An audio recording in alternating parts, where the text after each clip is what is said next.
All right, so welcome back. Today we're going to be covering materials and exporting in Weld Creator.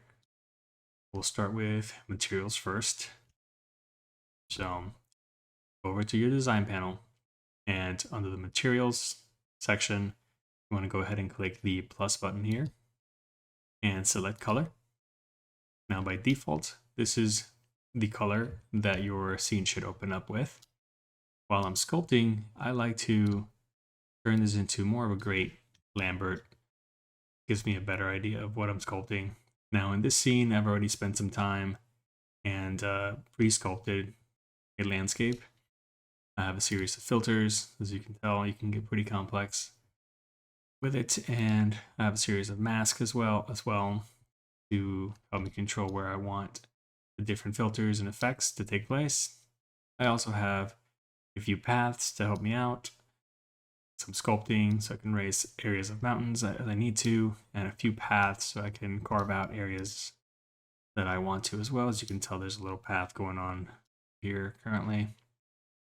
So feel free to spend some time and sculpt your terrain. I'll probably do a demo later on with some tips and tricks and sculpt something from beginning to end. But just to get through the texturing phase, felt like this was a good scene to go over and cover some of that content. So I'll go ahead and collapse my mask, my shape layer, and my filters, and I'll go back and just focus on the material section. So the first thing you want to do, or the workflow I like to implement, is creating at least 3 additional color layers.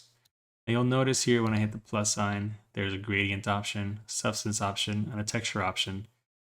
I like to start by using just the color option, as later on, if you want to replace any of those, you can hit this little refresh looking icon and then change that from a color to any of the other desired options here. But I find that working with the color first, it helps me distribute where I want each one of those textures to be applied. So now that we have these 4 layers of materials, we can think of this first layer, this default layer, as the base texture that we want for the entire terrain.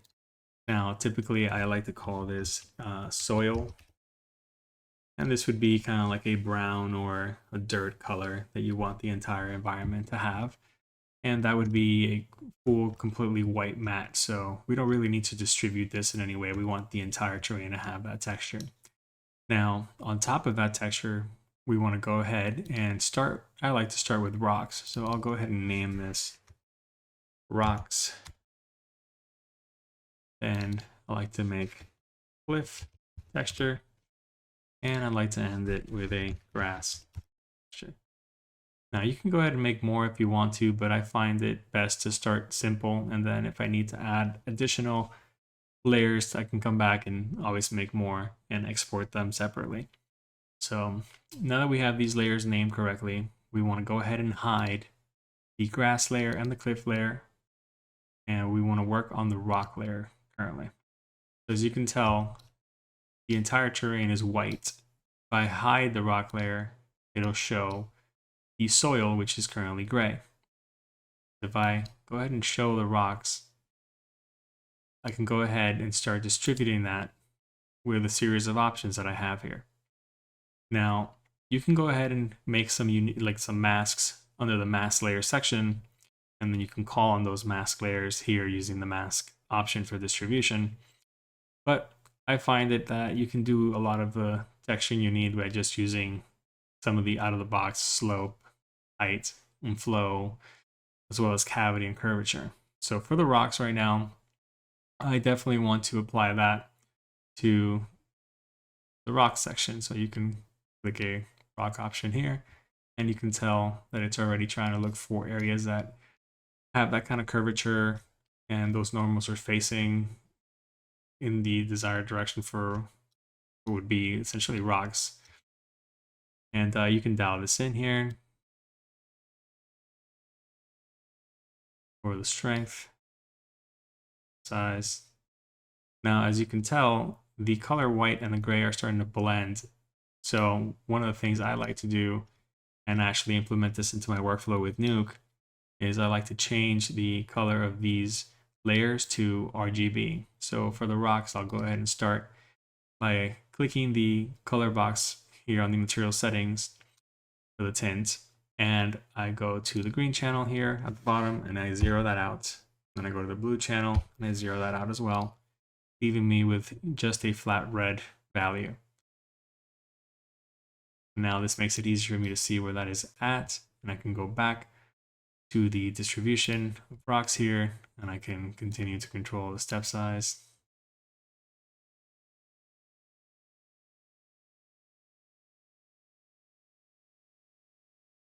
Strength.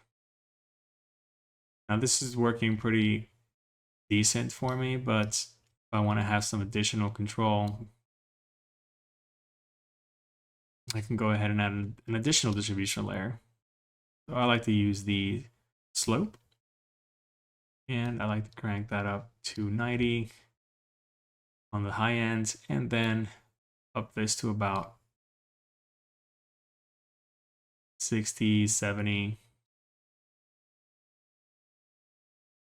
just to get rid of some of that rock distribution on any of the flat ground. I don't really want it to show up there. If you do want to see a little bit of that, you can just turn this back down. And it's really just up to you, and just kind of visualize where that texture of rocks will eventually be applied. And this gives you a nice visual cue for that. So I'm happy with the way the rocks are looking, and I can always come back and dial that in even further. So I'll go ahead and collapse that group. And now I'll turn on my cliff layer. And once again, I'll click on the white color box here. Then over the tint, in my material settings, I'll click on the color here. And I'll make the red channel 0 and the blue channel 0, leaving me with, say, straight green. Now, I know I have a grass layer, so maybe I'll go back here and make this one 0 and blue of 255. And I'll just reserve green for the grass just so it helps me out. And here for the distribution, we'll go ahead and add a slope once again. This to 90, then enter a value of 80 here and see what that gives me. Let's go with 90.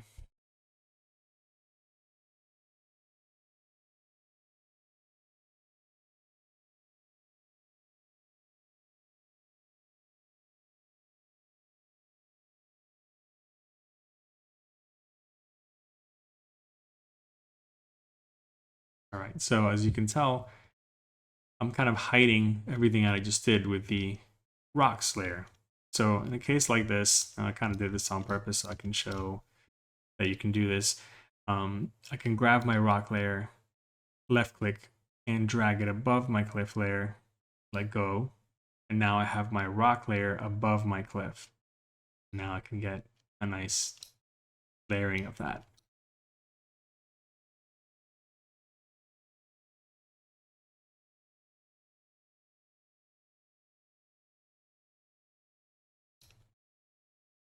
And you can keep adding an additional distribution.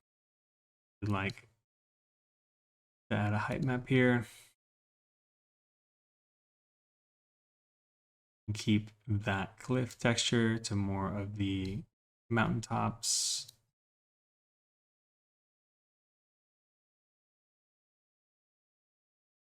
Gone a little bit too far.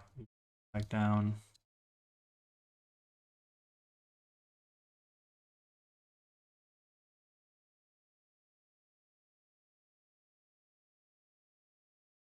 Increase the fade on that. That's the slider underneath the height range slider.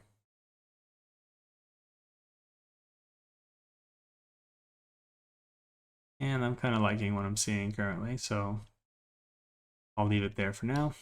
And I'll move on to my grass layer. Once again, I'll click the tint color box and zero out my red channel, zero out my blue channel, and keep my green channel to 255. And I need to show it here by clicking the eye icon. And this will make everything green. So we'll go ahead and add a distribution layer. select slope, and this time we have it favoring the flat surface rather than the sloped surface, and we can crank this setting up as well and also increase the fall off high end. You can see it kind of peaking here on the tops of the mountain. So I kind of like how this is looking. And you can mess with this some more if you'd like. But before you get too far ahead, and we can kind of preview what we got going on, I'll go ahead now and show you guys how to apply textures to see what this is looking like. It's going to look like at the end. Before I do, however, I just noticed that the grass layer covered the soil completely. So we don't really want that. So let's go ahead and add a additional distribution layer. I'll pick cavity, see what that returns.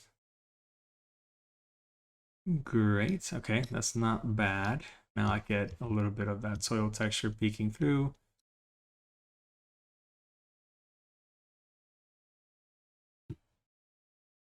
And I can increase or lower the strength as well.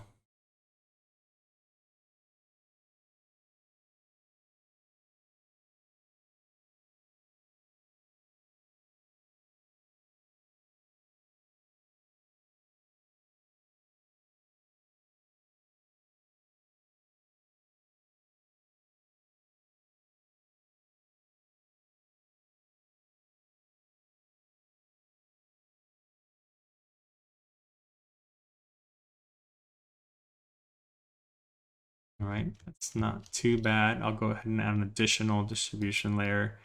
This time I'll pick a Perlin noise.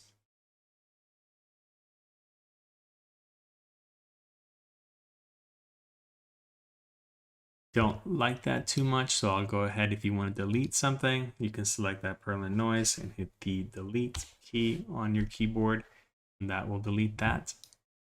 And instead of a Perlin noise, I'll go ahead and try a flow. Now currently that's going to favor anything with the flow wherever, there's where like water would run down your terrain.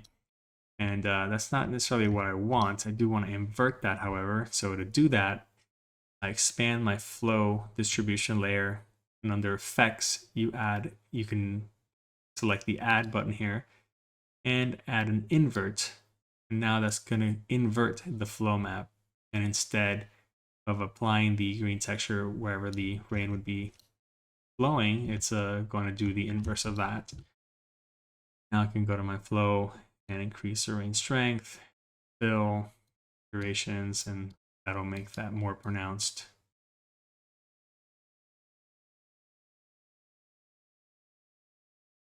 I've gone a little bit too far there, so let's tone that back down.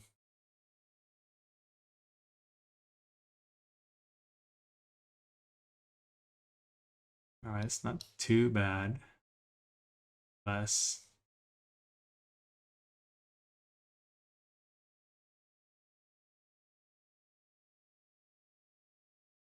All right, and I like that because it kind of gives you a natural feel for what could be seen as some paths on your terrain. So if we go to an aerial view, this is kind of how the terrain is mapping out to look with these colors. But now, if you don't need to visualize this anymore, you can go ahead and export from here. I'll go ahead and do the export section first, since it's already set up like this, and then I'll come back and I'll swap these out for some textures in case you want to visualize that before you export out. So to do so, we're going to go down to the export here. I've hit the plus button, and that creates an export preset. Then on the export preset, go ahead and click the plus icon again. We want to add a height map, and we want to go ahead and also add a color map. Now for the height map, in this tutorial, I'm going to show you guys how to convert this into a mesh that you can use in Maya, Blender. Also, you can use it as a static mesh in Unreal, but I'm also going to show you guys how to export out a PNG that you can utilize in Unreal as a landscape. So for the height map, we want to go ahead and switch the format down to EXR. The bit depth, we want that to be float 32. We want to keep normalize checked on. Everything else pretty much stay default. Now you can change this to Unreal or Unity or whatever you're using. And then down here, we can spot check our export size, which right now is 4,000 by 4,000. If you want to change that, you can always go back up to your terrain, and 4,000 by 4,000 is what you're currently exporting. If you want to go higher than that, you can increase the precision or lower it if you want to go lower resolution. But I'm happy with the 4K by 4K, so I'll go back down to my height map and I'll hit export.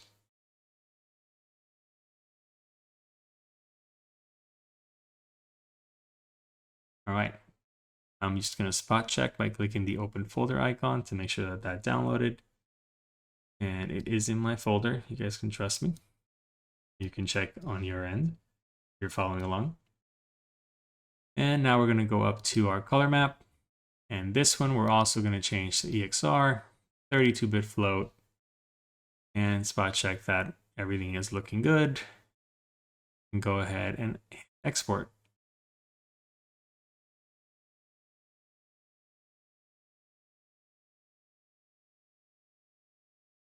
All right, so now that that's done, you can always go back up here to the open export folder and just make sure that you have your 2 EXRs exported. And I do. You can check on your own if you're following along.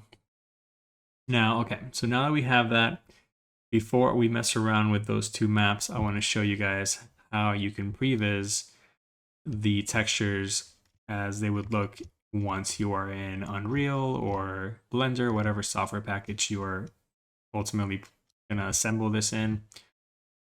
So if you want to get a glimpse of what that could potentially look like, we can go back up here to soil. And like I said before, you can hit the little refresh button and now scroll down to texture. And we're actually going to do that for all of them. So go ahead and change them all to texture. Now do notice that the name is changing. So if you want to keep track of that, you can do one at a time. I know what the colors are, so I'm just going to do it here. This is soil. This looks like my cliffs, rocks, and this looks like my. All right, so now first thing you want to do is you want to make the tint back to a default white for all of these. So I'm just clicking through, selecting the color, going to tint, selecting the color there as well, and just clicking default white, or just 255, 255, and 255. Now it's all white because we don't want to tint our texture that we're about to apply. That's why we did that. Now I'm going to go to soil, and down here, I'm going to go ahead and add an albedo. Now this will open up a Windows Explorer on your end. For me, it's hidden from the stream, but you know, just go ahead and download some textures that look like soil, cliffs, rocks, grass, etc. You can do so using Megascans, which is kind of what I did, or World Creator. If you've paid for a version, there's also a download pack that you can access on their website and download and play with that. Or if you have any other textures in the library, feel free to use those. But I'm going to go ahead and go to my textures folder off screen here and select the soil texture that I've downloaded. And I'm going to select my albedo texture. Then I'm going to go ahead and search for my normal texture. Apply that, and as you can tell, it kind of automatically detected my roughness map and my ambient map. It also has a displacement map, but in this current version of World Creator, which is 2023.4, displacement is not working. Now I can go ahead and apply it here, but it's just not going to really do anything, so just be mindful of that. Now I have all of these assigned. These are, if you want to follow along one-to-one, This is from Megascans, and it's one of the dirt textures that they have on their library. So now I'll go ahead and click up on cliffs and do the same thing. Navigate to your cliff texture that you downloaded and just select the correct maps here. Again, I'm adding the displacement just out of habit, but it's not currently working in this version. We'll keep working our way up. Select rocks.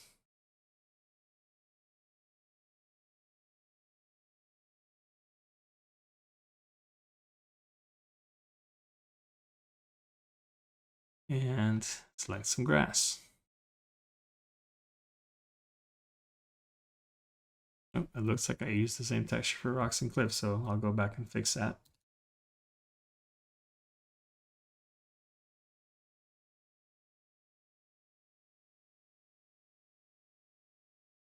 I can change the rocks.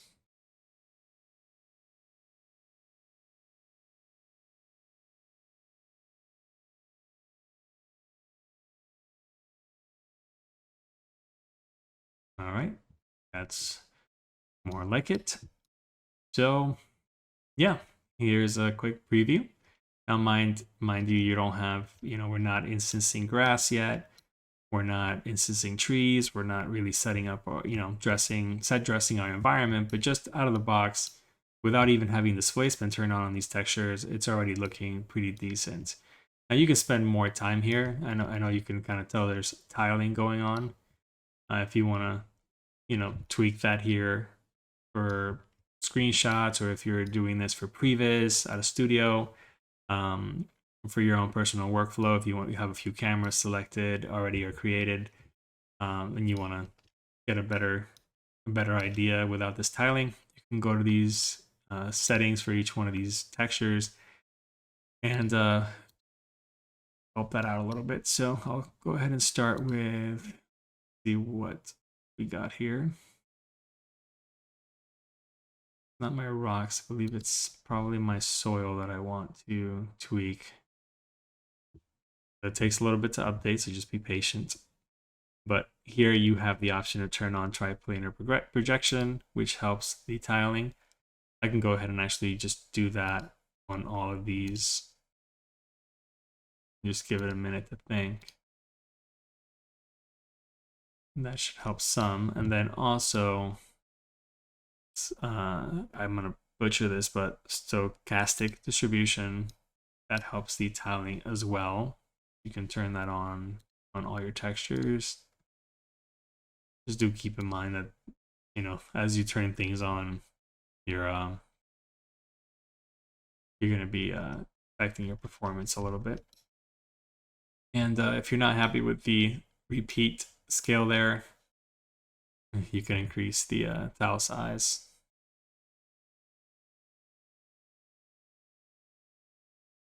Or reduce the tile size. Now there's a little bit of the focus going on here. That's my fault, because I have here in the camera setup, I believe I have some defocus going on. I have a camera and a main camera setup. So, all right, there we go. Yeah, we were viewing through my camera with a bunch of post-processing stuff turned on. So I just went ahead and clicked the default main camera, and now it's sharp up close. But yeah, you can tell that tiling is less noticeable. But again, this is all just happening in World Creator, so it's not really going to help us out very much in terms of rendering a final project. But it gives us a good idea of what's going on. All right. So now if you want to export this out as a color map, you can, and you can apply this to the entire terrain. It's just going to treat it as just one giant 4K map, 4,000 by 4,000 pixel map on the entire terrain. It's not going to really give you control over each individual layer, like how you can control the tiling of each individual texture, and you can control displacement values on each individual texture in your next software package. It's not really a great workflow. You can certainly do it if you're trying to get something out quickly. Maybe for previs, if you're trying to just do some quick previs with some texture apply without spending a bunch of time, you can certainly export out this color map and just throw it on your entire terrain, and at least you have something there versus just a straight up Lambert. But I don't recommend that you export this out if you're trying to do something higher quality.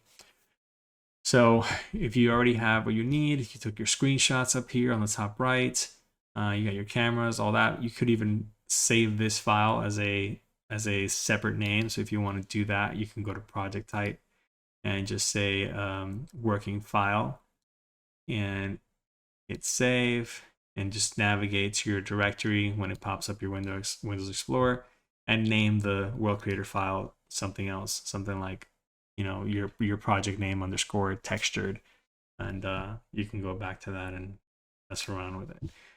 I'm gonna hit cancel for now. Now if you want to go back to what you had before, once again just hit the little refresh icon here, go back to color.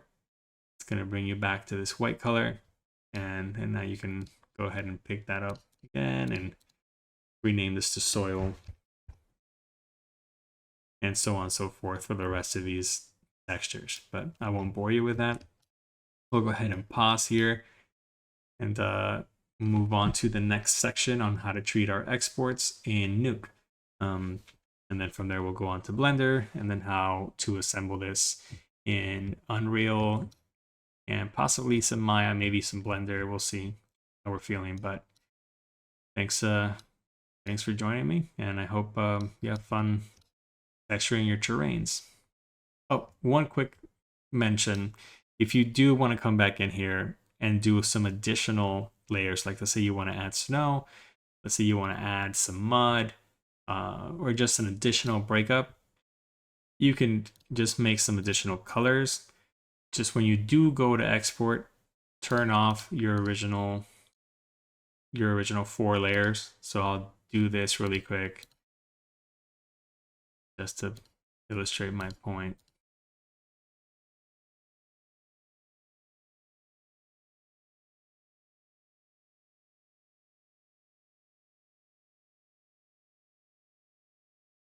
Right, so you've already exported out these 4. You want an additional layer like some snow. Well, then you can go in here and just dial that in. We'll go ahead and do a height map.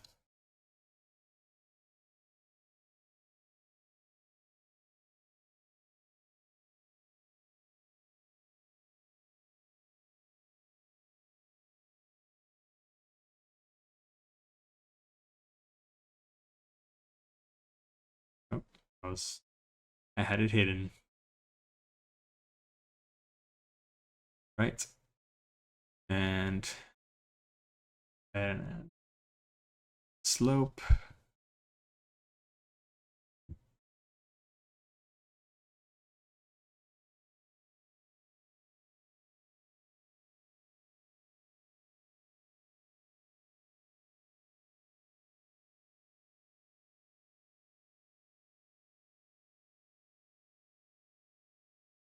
It's helping a little bit here, but let's go ahead and add a, let's see, maybe a flow.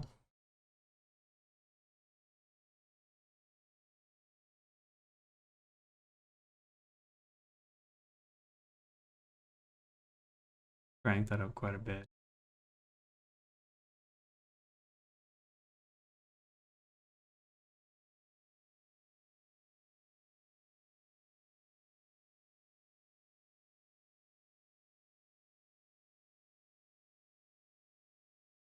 All right, so that's looking a little bit nicer.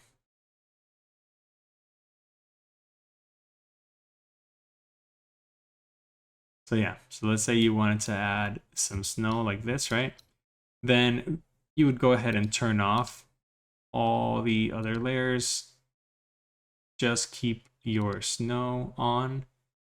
If I turn on soil, you'll see that it's just a snow. Right? And then pick a color for that snow. So in this case, you can pick red and export out this as a separate color map EXR. And just make sure that you make a new color map, and we can say color map additional EXR. And now instead of having the color map EXR selected and hitting export, which would override what you just exported, you would just go to the new layer you made, the new export layer you made, and hit export there with the corresponding materials that you want exported turned on in visibility, and that'll give you a additional EXR that you can use to then treat it in Nuke and use it in the next DCC. So glad I was able to catch that and talk about that. But yeah, I'll pause here and we'll pick it up in Nuke next. Thank you.